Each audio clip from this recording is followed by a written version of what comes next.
Father in heaven, we thank you for this day. We thank you for this great evening. We thank you for gathering us all together. We thank you for the chance of actually being alive today and being able to have a group where we can talk to each other, get to know each other, and to share as ladies.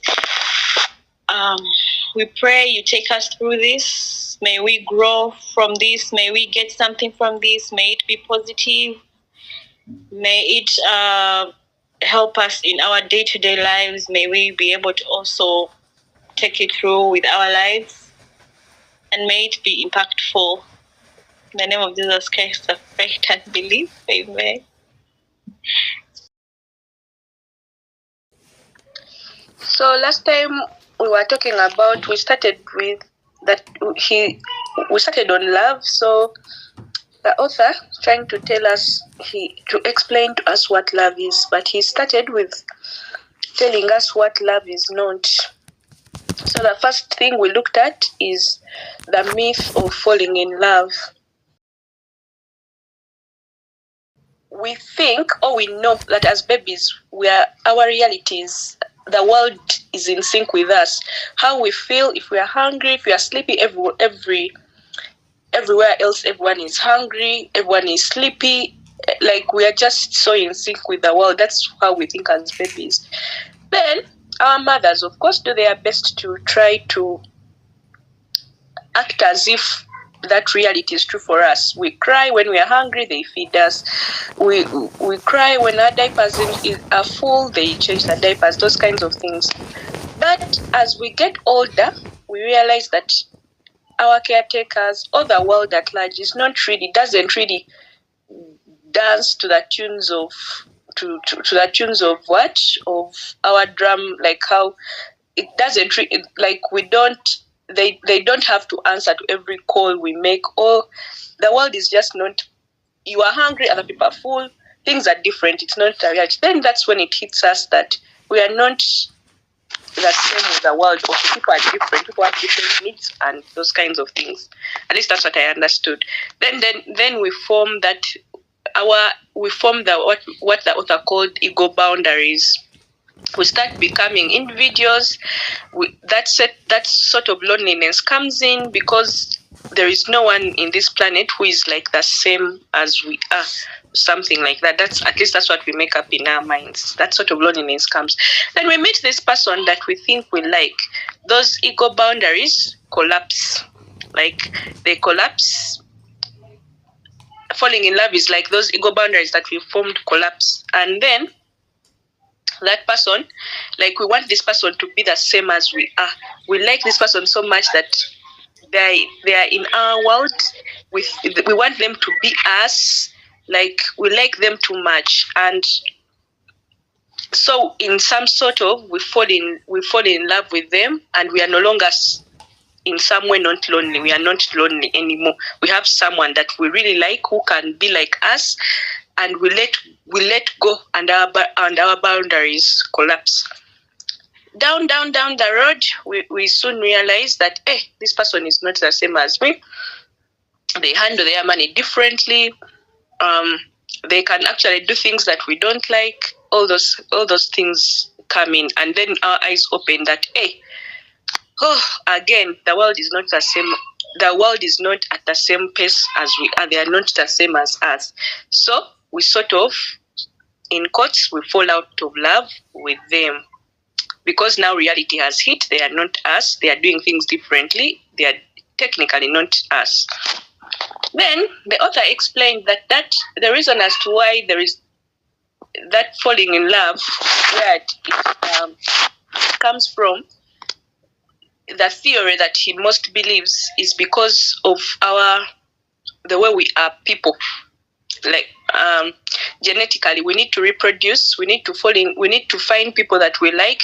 We reproduce with them, get married to them, and reproduce. Like, nature wants us to reproduce. So that, and falling in love is responsible for that. You get attracted to someone because there is that need to reproduce and procreate, and human race continues. That's the best explanation. The best theory that he most believes in for that what feeling, why it comes up. Then another thing is he mentioned that, but for real love, the difference is that with real love, our ego boundaries don't have to collapse. It is where we accommodate people, our ego boundaries, they are expanded. We accommodate people, we want them to grow. We invest in their spiritual maturation as we also grow spiritually. We invest in their spiritual maturation as we also grow spiritually. In that sense, our ego boundaries are expanding. They are not collapsing, but rather expanding. Then he mentioned that word, Remy knows it best, that exo something word, whereby you invest yourself so much into something that it becomes part of you. He gave us an example of a man who liked his garden so much. He would do what? He has a garden. He likes gardening. He pays attention to his garden. He knows about pruning, about weeding, about plants, the types of plants he has. He knows his garden so well. He nurtures, he cares for it, responsible for its expanding, and whatever the outcome of that garden, he takes care of it so much that it becomes a part of him. Is what real love is. The other person becomes a part of you, in that you are like, okay, you're not responsible for their growth, but you are so much interested in their growth and they being well, as much as you are also interested in your own growth and your own well-being. Yeah, those are the things that I remember. Maybe other people can give us other take homes from last time that they remember from us.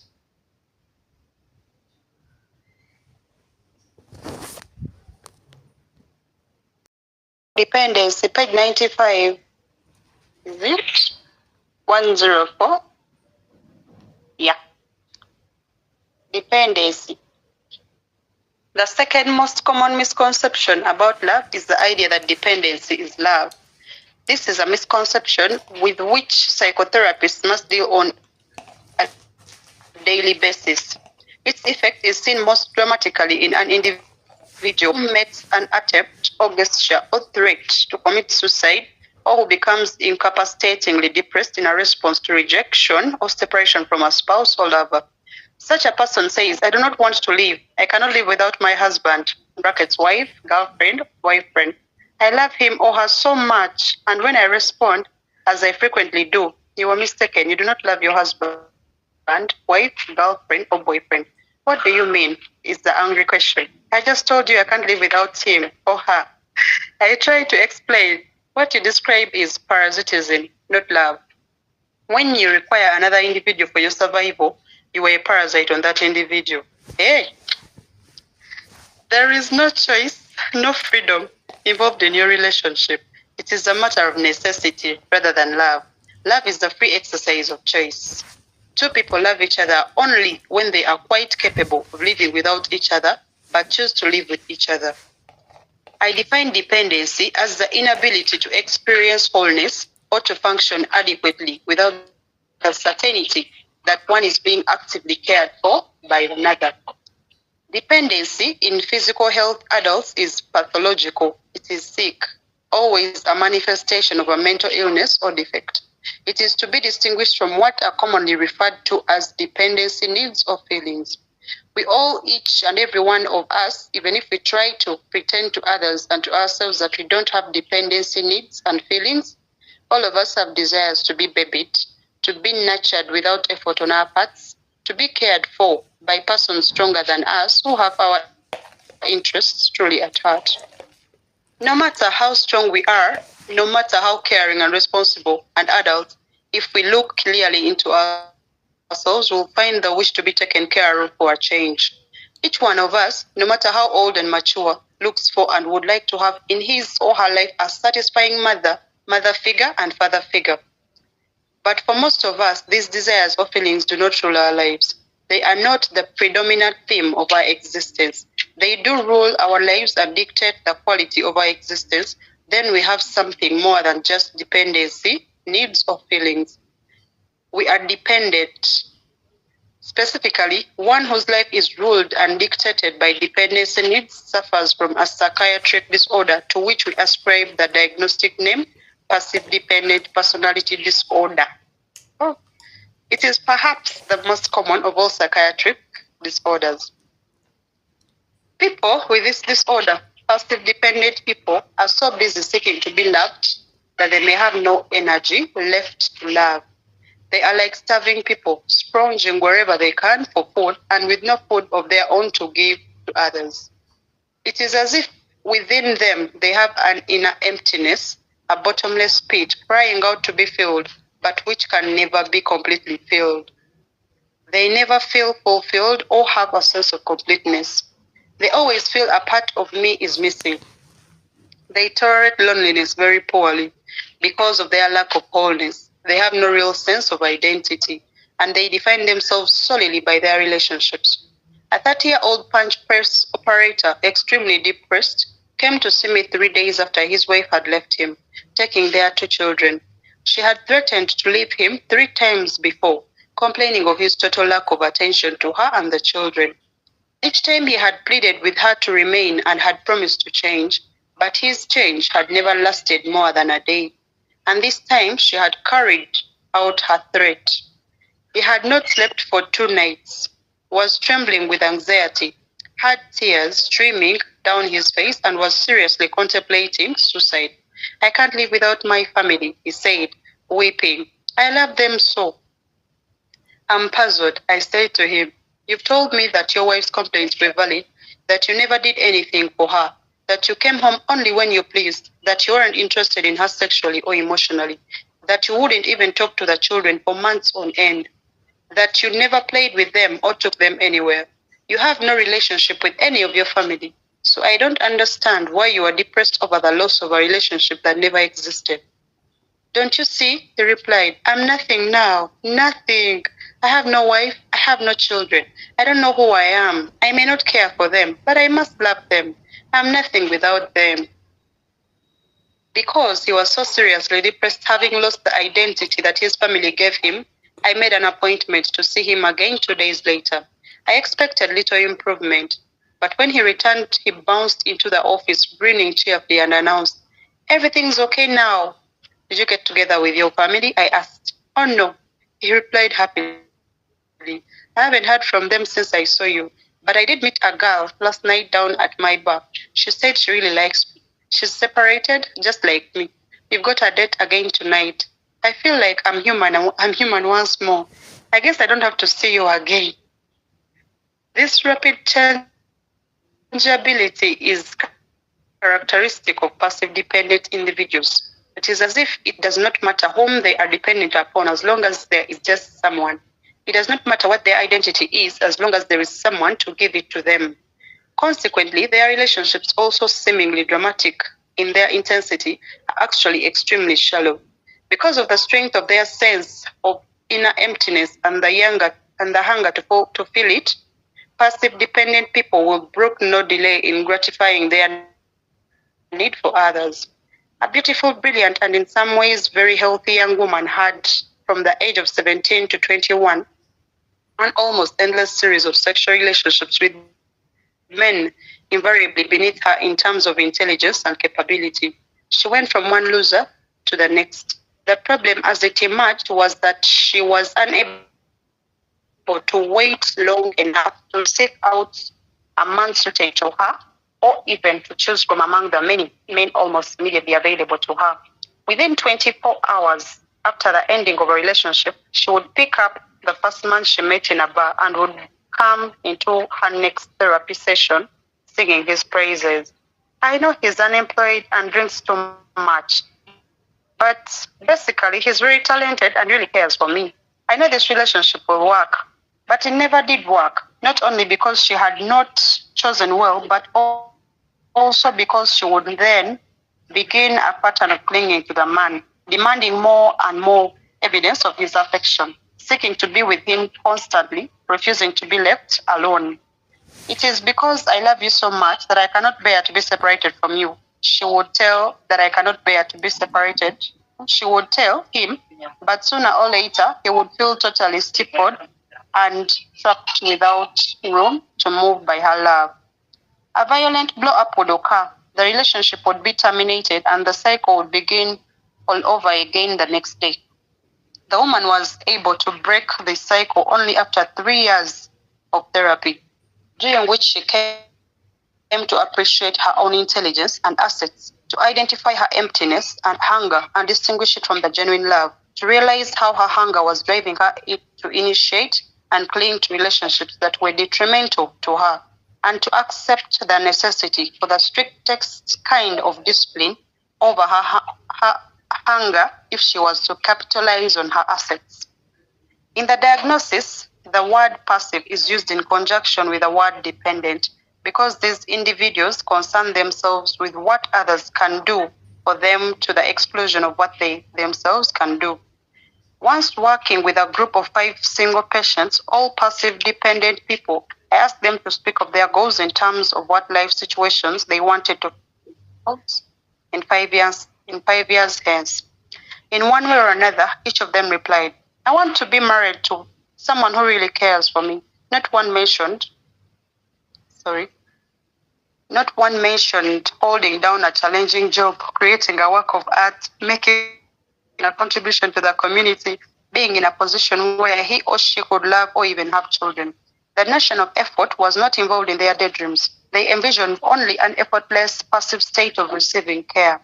I told them, as I tell many others, if being loved is your goal, fail to achieve it. The only way to be assured of being loved is to be a person worthy of love. And you cannot be a person worthy of love when your primary goal in life is to passively be loved.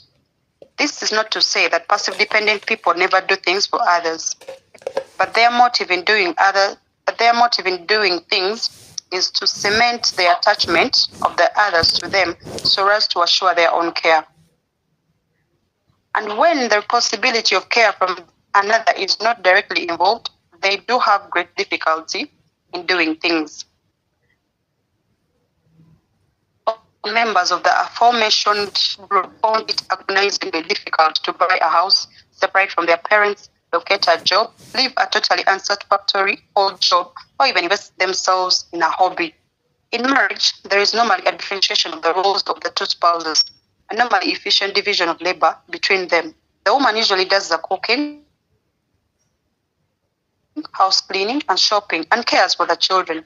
The man usually maintains employment, handles the finances, mows the lawn, and makes repairs. Healthy couples instinctively will switch roles from time to time. The man may cook a meal now and then, spend one day a week with the children, clean the house to surprise his wife. The woman may get a part-time job, mow the lawn on her husband's birthday, or take over the checking account and bill paying for a year. The couple may often think of this role switching as a kind of play that adds up spice and variety to their marriage. It is, but perhaps more important, even if it is done unconsciously, it is a process that diminishes their mutual dependency. In a sense, each spouse is training himself or herself for survival in the event of the loss of the other. But for passive dependent people, the loss of the other is such a frightening prospect that they cannot face preparing for it or tolerating a process that will diminish the dependency or increase the freedom of the other. Consequently, it is one of the behavioral hallmarks of passive dependent people in marriage that their role differentiation is rigid, and they seek to increase rather than diminish mutual dependency so as to make marriage more rather than less of a trap. By so doing, in the name of what they call love, but what is really dependency, they diminish their own and each other's freedom and stature. Occasionally, as part of this process, passive dependent people, when married, will actually forsake skills that they had gained before marriage. An example of this is the not uncommon syndrome of the wife who can't drive a car. Half the time in such situations, she may never have learned. But in the remaining cases, sometimes allegedly because of a minor accident, she develops a phobia about driving at some point after marriage and stops. The effect of this phobia in rural and suburban areas where most people live is to render her almost totally dependent on her husband and chain her husband to her by her helplessness.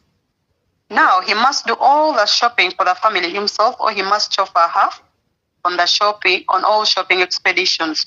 Because this behavior usually gratifies the dependency needs of both spouses, it is almost never seen as sick or even as a problem to be solved by most couples. When I suggested to an otherwise extremely intelligent banker that his wife, who suddenly stopped driving at age 46 because of a phobia, might have a problem deserving a psychiatric attention, he said, "Oh no, the doctor told her it was because of menopause, and you can't do anything about that." She was secure in the knowledge that he would not have an affair and leave her because he was so busy after work taking her shopping and driving the children around. He was secure in the knowledge that she would not have an affair and leave him because she did not have the mobility to meet people when he was away from her. Through such behavior, passive dependent marriages may be made lasting and secure, but they cannot be considered either healthy or genuinely loving because the security is purchased at the price of freedom and the relationship serves to retard or destroy the growth of the individual partners. Again and again, we tell our couples that a good marriage can exist only between two strong and independent people. Passive dependency has its genesis in lack of love. The inner feeling of emptiness from which passive dependent people suffer is the direct result of their parents' failure to fulfill their needs for affection, attention, and care during their childhood. It was mentioned in the first section that children who are loved and cared for with relative consistency throughout childhood enter adulthood with a deep-seated feeling that they are lovable and valuable, and therefore will be loved and cared for as long as they remain true to themselves. Children growing up in an atmosphere in which love and care are lacking or given with gross inconsistency enter adulthood with no such sense of inner security. Rather, they have an inner sense of insecurity, a feeling of "I don't have enough," and a sense that the world is unpredictable and ungiving, as well as a sense of themselves as being questionably lovable and valuable. It is no wonder then that they feel the need to scramble for love, care, and attention wherever they can find it, and once having found it, cling to it with a desperation that leads them to unloving, manipulative, Machiavellian behavior that destroys the very relationships they seek to preserve. As also indicated in the previous section, love and discipline go hand in hand. So that unloving, uncaring parents are people lacking in discipline. And when they fail to provide their children with a sense of being loved, they also fail to provide them with a capacity for self-discipline. Thus, the excessive dependency of the passive dependent individuals is the only principle. Thus, the excessive dependence of the passive dependent individuals is the only principle manifestation of their personality disorder. Passive dependent people lack self-discipline. They are unwilling or unable to delay gratification of their hunger for attention. In their desperation to form and preserve attachments, they throw honesty to the winds. They cling to outworn relationships when they should give them up. Most important, they lack a sense of responsibility for themselves. They passively look to others, frequently even their own children, as the source of their happiness and fulfillment. And therefore, when they are not happy or fulfilled, they basically feel that others are responsible. Consequently, they are endlessly angry because they endlessly feel let down by others who can never in reality fulfill all their needs or make them happy. I have a colleague who often tells people, look, allowing yourself to be dependent on another person is the worst possible thing you can do to yourself. You be better off being dependent on heroin.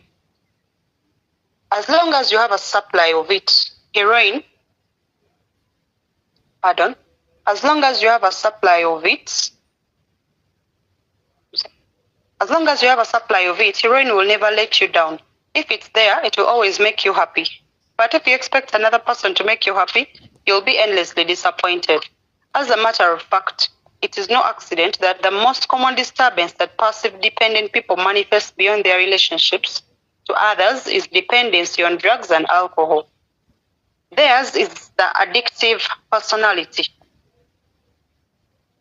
They are addicted to people, sucking on them and gobbling them up. And when people are not available to be sucked and gobbed, they often turn to the bottle or the needle or the pill as a people substitute.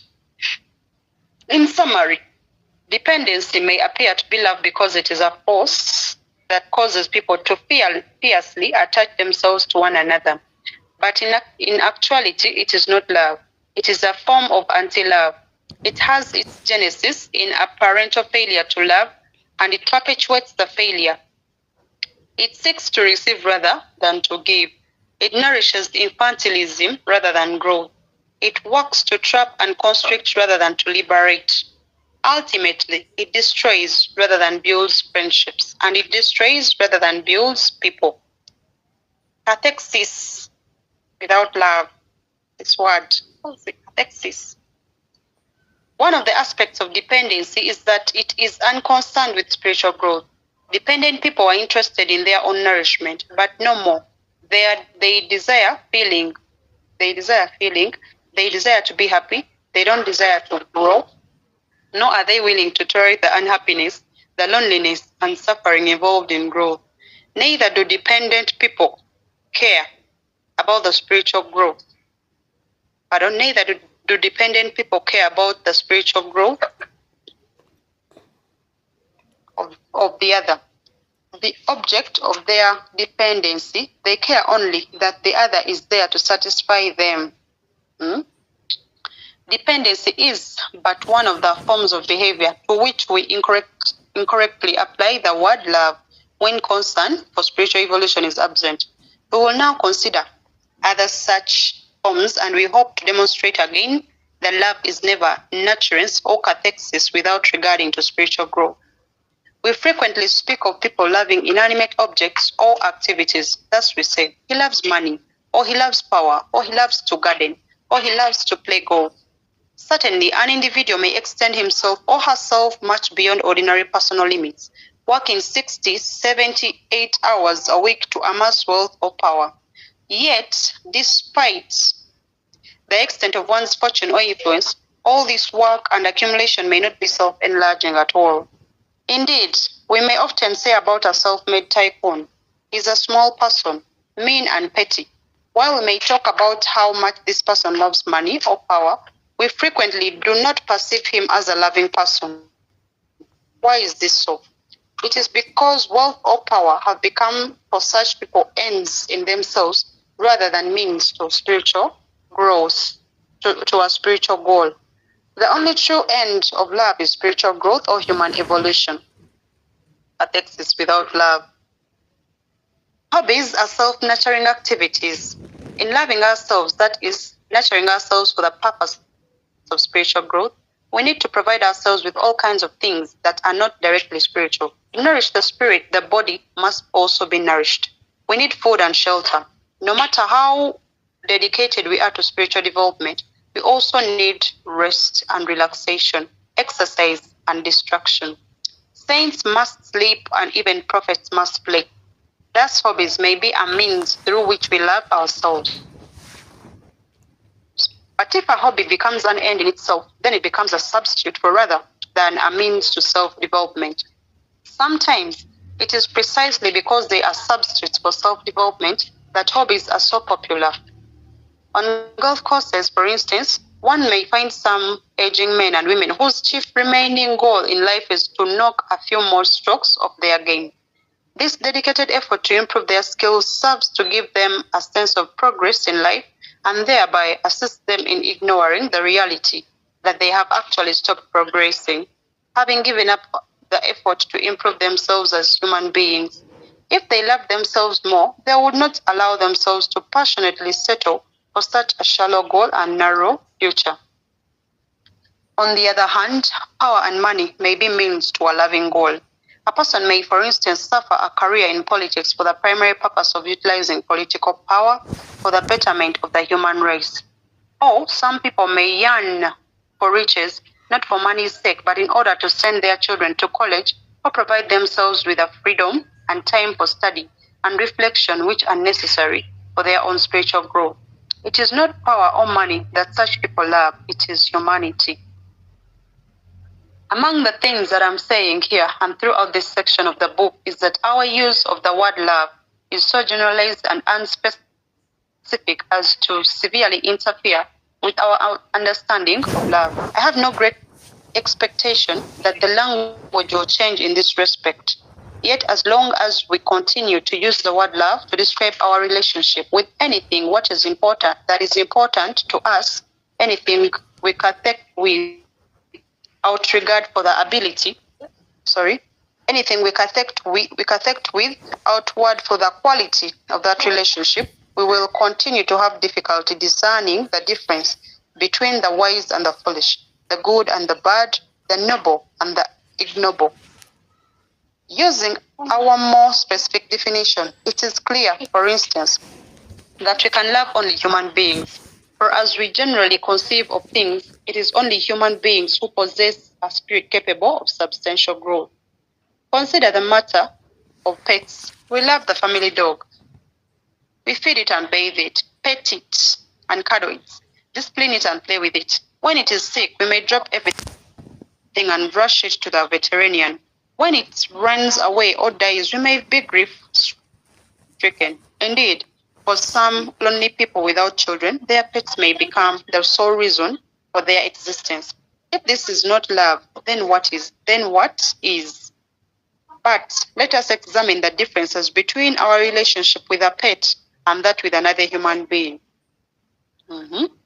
First of all, the extent of our communication with our pets is extremely limited in comparison with the extent to which we may communicate with other human beings if we work at it. We do not know what our pets are thinking. This lack of knowledge allows us to project onto our pets our own thoughts and feelings, and thereby to feel an emotional closeness with them, which may not correspond to reality at all. Second, we find our pets satisfactory only insofar as their wills coincide with ours. This is the basis on which we generally select our pets. And if their wills begin to diverge significantly from our own, we get rid of them. We don't keep pets around very long when they protest or fight back against us. The only school to which I recognize the possibility that this conception may be a false one, that all matter, animate and inanimate, may possess spirit. The distinction of ourselves as human beings, different from lower animals and plants, and from inanimate earth and rocks, is a manifestation of Maya, or understanding. In this book, I'm dealing with love at a certain level. Unfortunately, my skills of communicating are inadequate to encompass more than one level at a time, or to do more than provide an occasional glimpse of a level other than the one on which I'm communicating. That exists without love on which I'm communicating. We send our pets for the development of their minds and spirits. We send our pets for the development of their minds or spirits as obedience school. Yet, it is possible for us to desire that other humans develop a will of their own.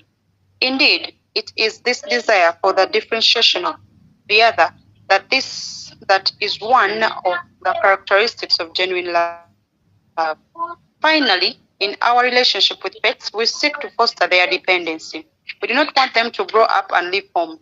We want them to stay put, to lie dependently near the hearth.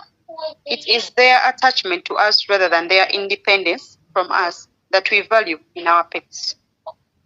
This matter of the love of pets is of immense import because many people are capable of loving only pets and incapable of genuinely loving other human beings. Large numbers of American soldiers had idyllic marriages to German, Italian, or Japanese war brides with whom they could not verbally communicate. But when their brides learned English, the marriages began to fall apart. The servicemen could then no longer project upon their wives their own thoughts, feelings, desires, the same sense of closeness one feels with a pet. Instead, as their wives learned English, the men began to realize that these women had ideas, opinions, and aims different from their own. As this happened, love began to grow for some, for most, perhaps it ceased.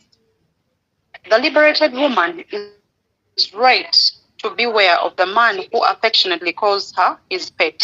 He may indeed be an individual whose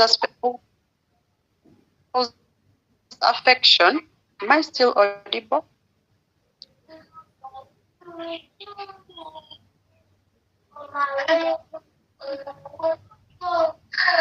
Ladies, I'm requesting for a response. Yes, you are, Joyce. Oh, thank you. Okay, allow me to reread this paragraph. It says, this matter of the love of pets is of immense import because many people are capable of loving only pets and incapable of genuinely loving other human beings. Large numbers of American soldiers had idyllic marriages to German, Italian, or Japanese war brides with whom they could not verbally communicate. But when their brides learned English, the marriages began to fall apart. The servicemen could no longer project upon their wives their own thoughts, feelings, desires, and goals, and feel the same sense of closeness one feels with a pet.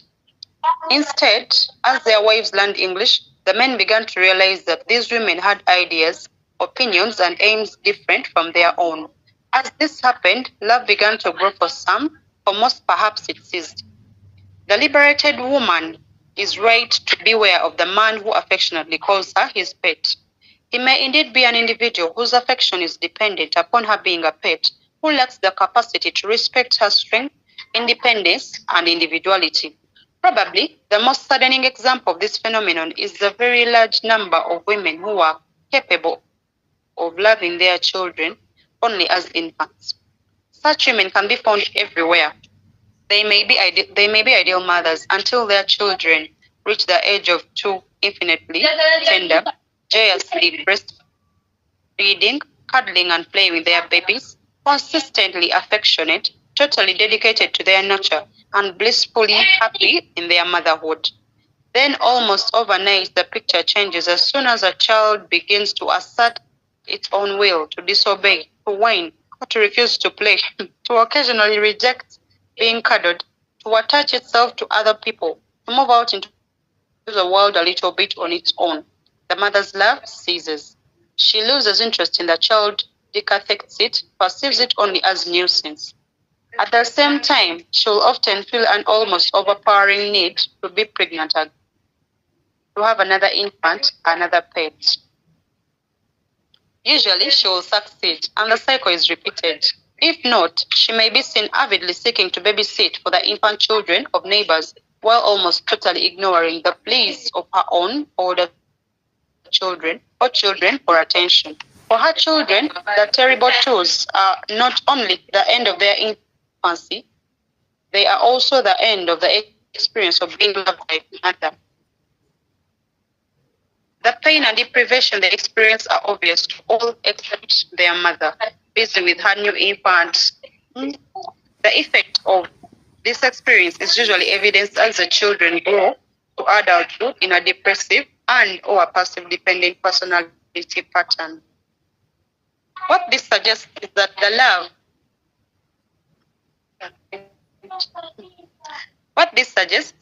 the love of infants and pets and even dependently obedient spouses is an instinctual pattern of behavior to which it is quite appropriate to apply the term maternal instinct, or more generally, parental instinct. We can liken this to the instinctual behavior of falling in love. It is not a genuine form of love in that it is relatively effortless, and it is not totally an act of will or choice. It encourages the survival of the species, but is not directed toward its improvement or spiritual growth. It is close to love in that it is reaching out. It is reaching out for others and serves to initiate interpersonal bonds from which real love might begin. But a good deal more. Sorry about that. But a good deal more is required to develop a healthy, creative marriage, raise a healthy, spiritually growing child, or contribute to the evolution of humanity. The point is that nurturing can be and usually should be much more than simple feeding, and that nurturing spiritual growth is an infinitely more complicated process than can be directed by any instinct.